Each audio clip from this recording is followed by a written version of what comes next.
Hello, everyone, and welcome. I see so far we've got 29 participants, so we'll get started in a few moments. Hi. Hi.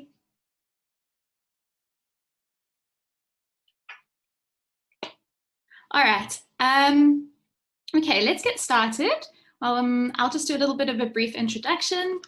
You can see that I've muted everyone, so this is just so that we can avoid a little bit of background noise. I know we're all at home with perhaps partners and children running around and pets wanting attention and all those kinds of things. So just in order for us to make sure that we avoid distractions, I'm going to keep everyone muted, but we will have the chat box open, and anybody who'd like to pop in some questions or if you have any thoughts, please let us know in the chat box. Can I get a thumbs up from there? Can you guys hear me all right? Okay, great. All right, let's get started. Wonderful. Thank you so much. So my name is Tawny, and I'm the operations manager at the Goldilocks and the Bear Foundation. And we're a nonprofit organization that provides mental health screening in disadvantaged communities. So our aim is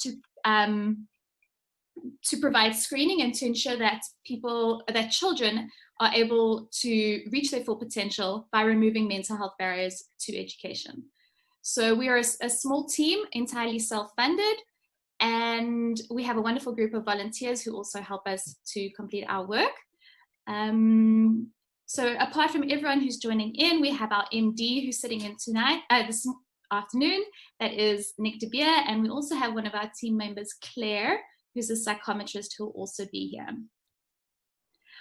All right, so I'm going to give you just a basic introduction of our speaker today. So we have Deidre with us today. Deidre is a psychometrist. She's also a counsellor, and she has an MA, a master's in positive psychology. She has a special interest in working with barriers to education, including ADHD. So she'll be giving us a brief overview of ADHD today and some insight into the experience of someone with a diagnosis of ADHD. We'll try to take some questions at the end so that, we'll try to take some questions depending on our time and how that's going. So if you have any questions, please pop them in the chat box. And the other thing we'd like to hear from you as we go along is if you have any suggestions of topics you'd like to hear about in the future. If you have any thoughts or topics, if you could just pop those in the chat box as well. We'd love to hear what types of things you'd like to hear going forward. All right, so Deidre, I'd like to then hand over to you. Hi, everyone. It's so nice meeting you. I hope everybody's keeping well given lockdown. I'm going to share a video with you or my PowerPoint presentation. Hi, B. And just to talk about the ADHD child, how they experience their world and what it looks like to adults.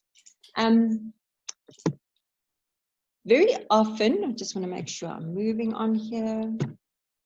Okay, what is ADHD? ADHD is a prevalent childhood condition. It is not laziness or poor behavior. And based on research, we find that 3 to 7% of all school-going children meet the diagnostic criteria of ADHD. That's not necessarily actual or possible diagnosis. And very often, boys are diagnosed with ADHD opposed to the girls. What is ADHD characterized by? Well, it's behavior that does not correspond to the child's age in terms of being hyperactive and or impulsive and or inattentive. In fact, research shows us that children with ADHD present with a 2-year delay in terms of any processing ability, for instance. Imagine the world of a child with ADHD. They're constantly busy processing thoughts. They're listening to every sound. They will see a fly in the classroom or in the house, and they will absolutely focus on that one thing to the extent that they lose track of everything else that's happening around them. They keep thinking of what to say next. They feel super overwhelmed by distractions. So anybody walking past the classroom window or at home, they will see and experience that. And sometimes they just chill. They just actually just forget to participate. What it looks like when a child tells, an ADHD child tells a story, and anybody that knows my kids will know this is so very true. For normal non-ADHD storytelling participants, it will be I start the story, I tell it, and I end it. Whereas with an ADHD storytelling experience, it will be, the pre-story prologue, just to create a context. And then they start the story, but then there's too many details. They get semi-related side story, and they start saying, oh, what about this, and telling something else. It's almost like a tree that's branching out, and they kind of go down the branch as opposed to staying on the one path. Oh yeah, okay, I forgot, I've got to get back to that. And sometimes they remember something, they lose their train of thought, then they go back to it. You can just see the whole trajectory of an ADHD storytelling child being so much longer and so more complex, really, than the non-ADHD storytelling scenario or context. And we tend to forget that child in between gets lost, and the details get lost in translation. So the child with ADHD is constantly found to have academic, social, and behavioral difficulties. What I do want to say at this point in time, sometimes we look at children with that we think may or may not have ADHD, and we tend to think, okay, because they seem socially adequate, they've got a load of friends on the playground, or they're quiet in the classroom, they're not behaviorally challenging in the classroom or at home, that perhaps they don't have it. But I need for you to remember that ADHD presents quite differently for everyone, and not every child will present with all or the exact challenges that somebody else that we completely 100% know has ADHD or believe has. And the experiences of a child with ADHD, or the challenges, may range on a continuum of mild to severe and anything in between. And that's important to remember, because sometimes these children fall through the gaps and we do not pick up that they have challenges. From an academic perspective, the challenges they experience is that they have poorer, or research shows us that they have poorer academic achievement scores. They have lower grades, and they have less persistence on school-related tasks. And if I can say this, and Tawny is aware of it, I've got 2 children with ADHD, presenting quite differently. But what I do find is that the one academic scores may be representative of her ability, whereas with my son, he definitely has less persistence. He definitely has lower grades, and the anxiety that kicks in there totally prohibits him from becoming who he can be if we cannot address it properly. Their social challenges is they have fewer close relationships, and they feel more rejected in the classroom because they are so aware. And I see one of the participants is B, which was my son's grade 2 teacher. They tend to come home and they have this idea of, well, I don't fit in, I'm not good enough, or I'm not getting it. I'm with my son used to say, the dumb group. And it's not dumb, it's just that sometimes they take about 2 years to actually catch up. And they have so many more negative interactions, and especially with their moms. I think maybe it's because we discipline and we do the homework, but they certainly have those social challenges.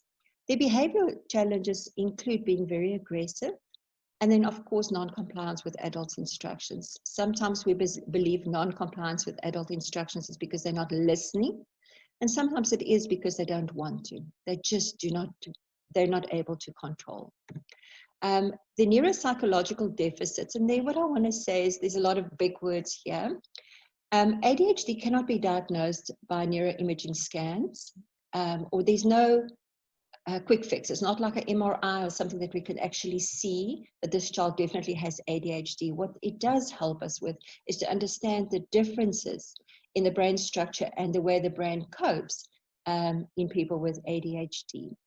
I tend to tell parents that it is like information jumping, or that little child that you see on the trampoline. The information is like that little child. It has to jump from one trampoline to the other. So if there's a neurological deficit and something is wrong on that side, whatever that may be, the information cannot jump from one trampoline to the other. So the neurons cannot process the information as quickly as it would with a non-ADHD individual. And that's something we tend to forget. We tend to think, well, maybe the child is too busy, maybe if they focus more, maybe if they just pay attention more. At the end of the day, there's not enough spring or movement within that little trampoline to move the information from point A to point B. Or it doesn't sufficiently reach where it should go, and the child has these gaps. I'll talk about the gaps in a moment. What I want to mention is the coexisting conditions. Please remember that there is no one size fits all. Not everything applies to every child. The intensity may be different. The context may be different. So everything's always in a continuum from really bad to really good, and anything in between. But what we find is children with ADHD, having been diagnosed or having experiences of, or having ADHD really, they have anxiety. They have depression. They may have conduct disorder. They may be aggressive, and they certainly have academic difficulties. There we look at perhaps dyscalculia, we're looking at dysgraphia and dyslexia. But children with ADHD have definitely coexisting conditions that makes the whole experience of learning and social interaction quite challenging for these individuals. What does this mean? Really, that there is a chronic functional problem in academic, social, and behavioral domains. And sometimes there's an overlap that seems to occur. In other words, we cannot have very clear guidelines in terms of certain things because there's sometimes an overlap. So sometimes it may mask as anxiety when it may be seated within the ADHD field. And then obviously it means that these children are either at risk of school dropout or very poor academic academic marks. And then there's obviously long-term effects of drug abuse and perhaps juvenile delinquency. What barriers to learning are experienced by a child with ADHD? Well, there's three main barriers that we've identified: is their attentiveness, their time blindness or timeliness, and their impulsivity. What it looks like is, in terms of attentiveness, we look at the ability to correctly evaluate and respond to stimulus according to instructions. To onlookers or adults, it looks like the individual is either just detached or unfocused. The child, however, experiences intense difficulties in understanding those complex instructions. And whether we believe they're complex or not doesn't matter, because the child's busy in his mind and those become complex instructions. They find it very difficult to follow educators, and especially if there's more than one command or demand being made on them. They find it difficult to keep track of small changes in their surroundings, and they really have difficulty in avoiding calculation errors. Obviously, there's much more. I just want to highlight some of the major ones. In terms of their time blindness, we're looking at them, they're not knowing what time it is now or how much time is left. So when they're busy with a task, they tend to lose track of time and how quickly time passes. So people with ADHD tend to be time blind, meaning they're just not aware of the ticking of time. What it looks like to adults or others, they do not respond quickly or immediately. They do not stay on schedule. A lot of times we have to call them back to task. And it always also looks very similar to the inability to stay focused. Got little clocks at the bottom. Typical children have an idea of time. Doesn't mean that ADHD children can't tell time, but typical children have an idea of the lapse of time and what is required in order to complete a task. Whereas ADHD children just tend to lose that plot altogether.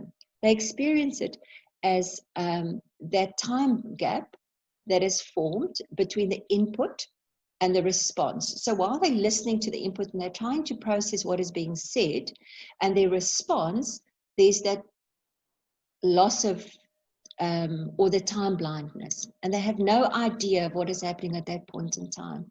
So what happens is there's an elevated sense of impulsiveness and anxiety. So they want to get the task done, so they have to do whatever it takes, and that's where the errors creep in as well.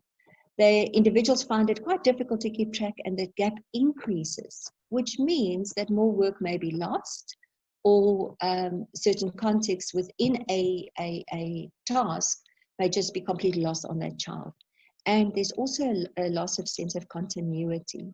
So they tend to, whatever we finished off with today or at this point in time and we want to carry on with, the child has no ability to remember where they ended off, because their ending off or the end of whatever they were busy with is quite different to where we wanted to start off with today, because there's that time blindness, that gap.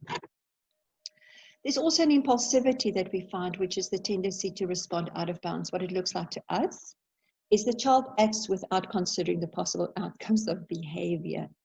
They're very good at apologizing for that behavior, yet seem unable to control this behavior prior to obviously engaging in it. And there's difficulty for them in waiting their turn. Again, this goes back to their social problems, and then they tend to engage in dangerous behavior without considering the consequences. So those are the kids that we dare, and they quickly jump up and do exactly what the dare was asked, or the child the dare asked them to do. How does experience from our perspective? They are aware and understand the possible problematic and undesirable outcomes, yet they are unable to regulate. They cannot stop themselves. So those monitoring processes kick in after the initial behavior, and then all of the other things come in, the lapse in thinking, or their timeliness comes in, and they really just fail to control themselves. And then again, there's that sense of self-esteem that goes.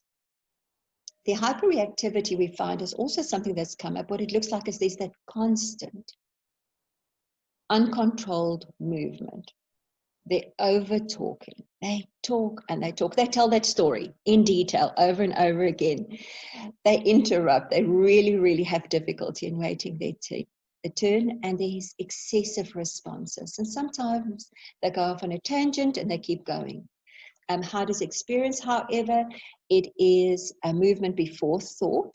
There's a constant movement, which in fact may actually assist the child in regulating some behaviors. So in a classroom or in a home environment, it would be the clicking the pen, or sitting and tapping on something while we're all trying to be quiet, or even, for instance, going to sleep. My one child going to sleep cannot stop moving for one moment. There's a constant moving in the body that is quite something to see. They are also very much unaware of the undesirable. They are aware of the undesirable outcomes. Again, it is the ability to self-regulate that they cannot do. So they experience it as a sense of failure as well. ADHD is not just the inability to Sorry, cope. Deirdre, can I pop in there for a second? Please do. Absolutely. All right. I just wanted to go back to the hyperreactivity. We often have a lot of questions regarding accommodations in classrooms. What can we do for kiddies in the class to help when they have this consistent need for movement? And our suggestion is that there are possibilities to give the kiddies, as long as they don't affect the other children. So something like a fidget spinner, probably not a great idea. We wouldn't recommend a fidget spinner because it might keep the kiddies' hands busy, but all the other kids want to play with the fidget spinner, and some of them have sparkles and lights and all that kind of stuff. So something like a fidget spinner, not great. But there are other things. So for example, something like you have those thimbles that people use that are rubber thimbles that have lots of little bumps for sewing.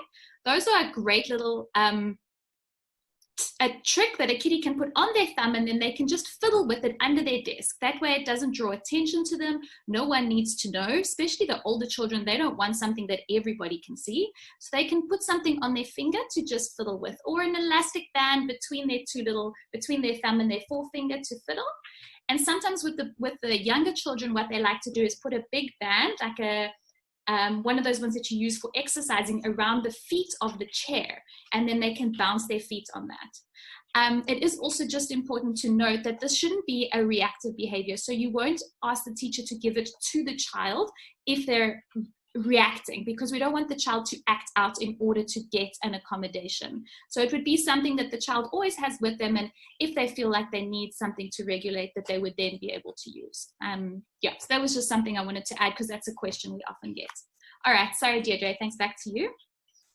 No, thank you very much. I'm so aware of the time, so thank you there, Tawny. I really appreciate that.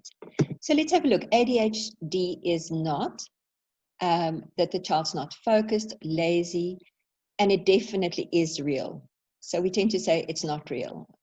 It is real. There's definitely neurological patterns that's quite different in a child with ADHD or an adult with ADHD opposed to the non-ADHD individual. What it is that this child, if we look at that little circle, we can see that the child or the individual with ADHD tends to focus on too many things. Sometimes they become hyper-focused on one thing only to the extent that everything else is excluded. They're restless. They can be quite imaginative. They do tend to be very frustrated with the system, with themselves, with what needs to be done, and the inability to sometimes just stay on track. They're quite spontaneous. That's where the talkativeness comes in and the inability to wait their turn and interrupting. And they're quite passionate, all the individuals. Because with ADHD, the ability to focus is really diluted by people, sounds, and smells around you. They're aware of everything that is happening around them. So the answers are there, but it takes time to access these answers. It's like we've got a very neat filing cabinet and we all know where it is. If people with ADHD say, where's the sugar? And somebody will tell you exactly it's there.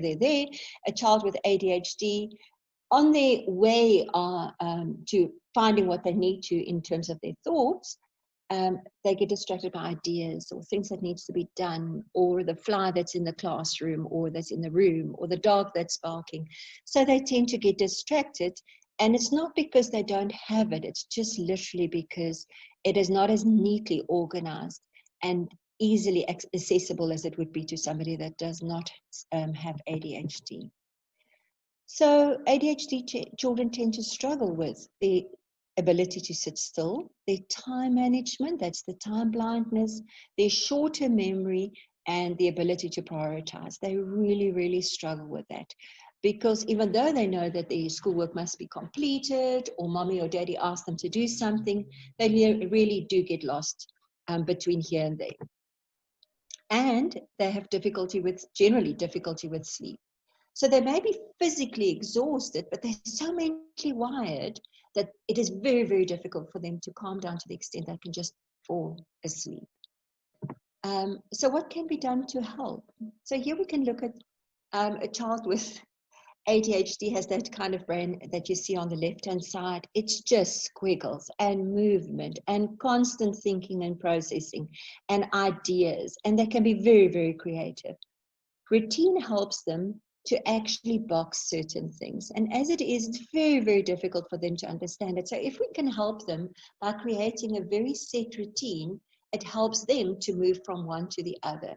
And sometimes it's small steps. As a parent or as a teacher, these children take time to fall into a routine. But once we start it, if it's consistently implemented, the child actually eventually becomes internally motivated and they move from one to the other. It doesn't mean there's no challenges. Please, I am very much aware that there are challenges for both the adult and the child, but a routine certainly assists the child. So, and if we can focus on positive traits, one of the things we find is that they're really awesome at taking risks.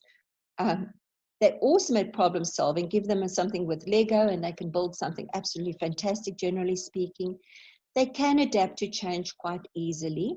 Sometimes the in-between spaces, the time of adapting may be difficult for them, but once they've done that, they're on a roll. And they're very good at thinking outside of the box. Those are the strengths. So here we are. I've got some time left over for questions. Tawny, back to you. Wonderful. Thank you very much, Deidre. Okay, so we do have some time for questions. So perhaps the best way is, if you guys have questions, if you click on the little reaction thing, there's the button to put your hand up.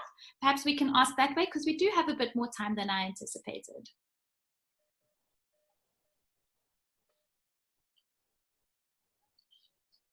All right, I'm just having a look. Okay, before we get there, we did have a question in the text box. So Deidre, We Yes. had a question. How does one diagnose the possibility of dyslexia or dyscalculia or any of those other things that you mentioned? I think that there are definite psychometric assessments or psychological tools that we can use. Generally speaking, I would start with the least intrusive type of assessment. So I don't want to go and do an IQ test if it's not necessary, or go all out. And there has to be a fine balance between what is the norm. In other words, what is acceptable for a child of that age? If it's ADHD and we can actually look at, or we see that the child is socially slightly overwhelming to other kids, I would always err on the side of caution, opposed to just jumping for something. But on any one of the other issues, be it dyscalculia, dyslexia, any one of the other issues, there are psychological assessment tools available that a licensed psychometrist can do. Okay, and then we have a follow-up question to that. If you can just give us a little bit of information about what is dyscalculia.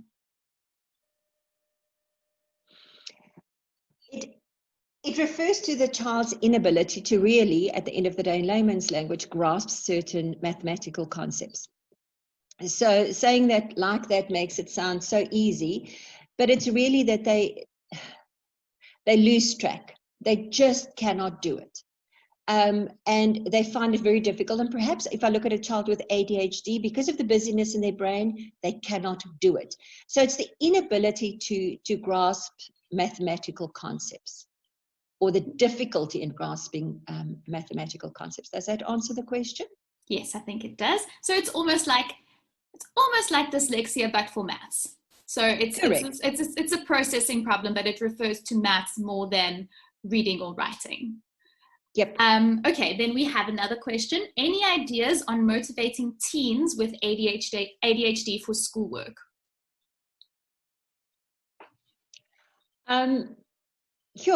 Teens, we've got to consider that they're going through hormonal changes as well. But I think that we are going to talk about positive parenting in terms of ADHD at our next meeting, I believe, Tawny, if you want to discuss that quickly. And then what we will do is we have certain ideas. Tawny, you've got I think an infographic, if I remember correctly, on how to manage children with ADHD in a home environment. We can make that available as well. But for a child with ADHD, because it is so difficult for them to stay on task, routine is very, very important. And perhaps, again, to look at their strengths and the positive abilities rather than the negative. And when I say that, my personal experience has been with children that we always say any attention is attention, good attention for a child. But when we start focusing, they're constantly looking for attention. So when we take an interest in, for instance, an adolescence study program, and just say, okay, come back to me on this and give me feedback on this, and just take a little bit of interest from an adult's perspective, the child wants to please us. And even though they're adolescents and they're going through a really, really difficult hormonal stage, they will want to come. Okay. Wonderful. Sorry, yes. I just saw something pop up. Is that okay? Yes, absolutely. I think what we've also seen is that there's actually some really great apps. So an app that I've seen works really, really well. It's called Focused. And if you look on the App Store, on the iStore, or on the Android store, it's got a little picture of like a plant that's starting to grow. And what this app does is you can set a timer and you start growing a little tree. And if you manage to sit and focus, and it mutes everything on your phone, so your incoming calls and messages, Facebook, all that kind of stuff, so you won't get bothered during that time. And if you manage to get to the end of your 35 minutes without touching your phone, then you've grown a little tree. And the aim is to grow a forest. If you try and go out of the app, then it will say to you, oh, you killed your tree this time, which is actually, as an adult, it even made me feel a little bit bad that I was killing this poor little tree that I was trying to grow. So I use it actually when I'm working on my research, is I have the app going as well, because phones are really distracting. So there's different types of apps as well, which work really, really great. And I think another way to help is also to adapt to a child's study style. So some kids can sit and hyper-focus for a good hour, but others maybe need a body break every 20 minutes. And to say, okay, well, if you sit for 40 minutes, then let's take a 10-minute break. You can put your music on as loud as you want and dance around your room, and then we'll come back. So as long as it's the more manageable we make the work, the more the motivation is going to increase, because they're not feeling so awful about themselves. Their self-esteem is not decreasing, all that kind of stuff. So the more that we are able to make them feel good and that they're making progress, the more their motivation, I think, is going to increase. Okay, we have another question, Deirdre. How do you help clever kids that have sluggish cognitive tempo? So we're looking at processing, which is, again, looks at executive functioning. So the child has perhaps a delay or a difficulty or challenge in moving information in their brain. I just want to quickly piggyback on what you just said, Tawny, and it's very important for parents to realize that children today, I think if we had to look twice, are possibly born with digital devices in their hand. They are just quite incredible. And although we do not want to encourage our children to be on devices all of the time, it really does serve a purpose. So if we have a child with a clever kid with a sluggish cognitive tempo, or that may have processing difficulties, we can play mind games with them, and please use the digital platforms that's available. I actually quite know that little tree thing, and it really, really works. So if we engage, and I've got quite a few programs that I'll make available to you, Tawny, if you can then share it with the group, and anybody wants to. If we actually use whatever digital devices we have and play the mind games, so we can increase the child's processing speed, but not dramatically so. I would almost would like to suggest that a child that we find has a very slow processing speed, that we need to investigate the reason for that, so that we can actually address the barrier that is prevalent. Okay, let's see. Someone has asked, with regards to medication, that there are concerns about long-term damage, and are there natural alternatives that are equally effective? Deirdre, would you like to address that now, or should I address it, or should we do a follow-up talk regarding more information on treatment? What do you think? I think it'd be great if we do a follow-up talk, just so that we definitely address all of the different scenarios, because I hear what is being said in terms of medication that's freely dispensed. It is, after all, a Schedule 5 or 6 medication, so it's not as freely dispensed as we really believe, because from a medical health perspective, there are consequences if we freely dispense that. There has to be a real reason. So let's discuss this in depth next time. Is that possible?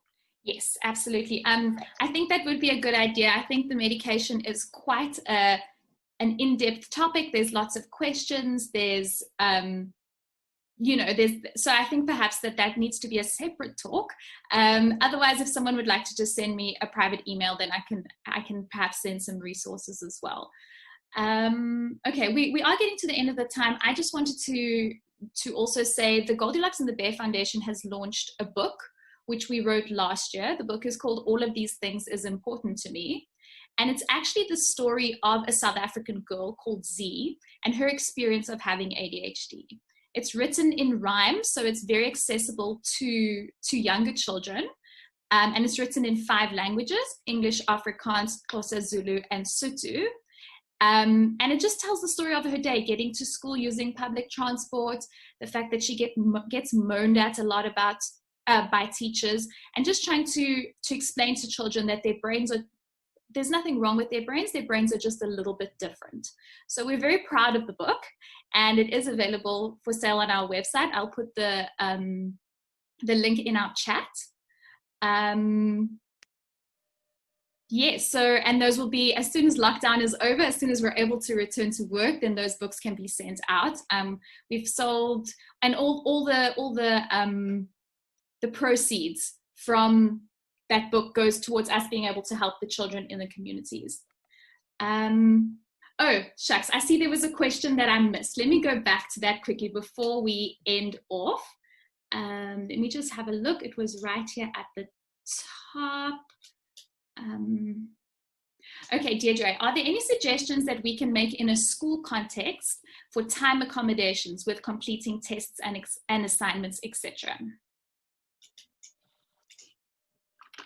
Suggestions in terms of, well, time accommodation is just is something that needs to be done. So there's certainly assessment that needs to be done in order to ascertain whether the child qualifies for a concession or accommodation in terms of time allowances. Generally speaking, you know, there's requirements from WCED or Cambridge or whichever IEB that needs to be looked at. If we're asking it from a child's perspective, I'd like to say in a classroom, I always try to explain to the educators to put the child in the golden triangle.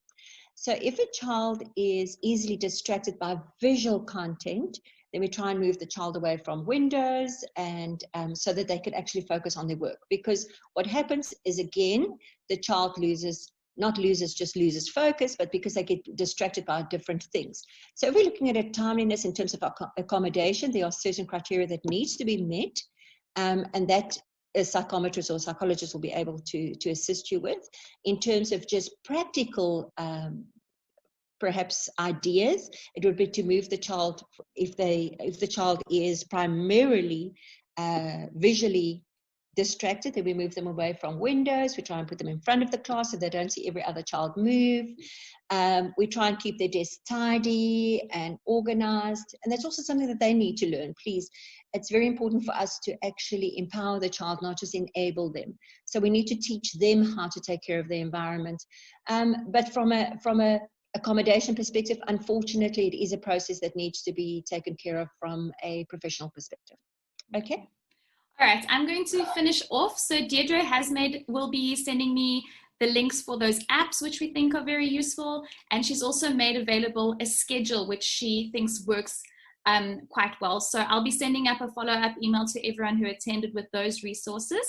And then we really hope to have some more seminars, sessions, if you guys would like something like that. If you have any suggestions in terms of topics or ideas you'd like us to cover, then please let us know either via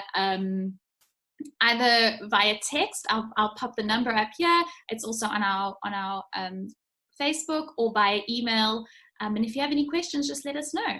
And thanks, Deirdre. Thanks for your presentation. Also, this has been recorded, so we'll make the video available as well. Thank you very much, everyone. Thank All you, right. Connie. Thanks, everyone. Take care.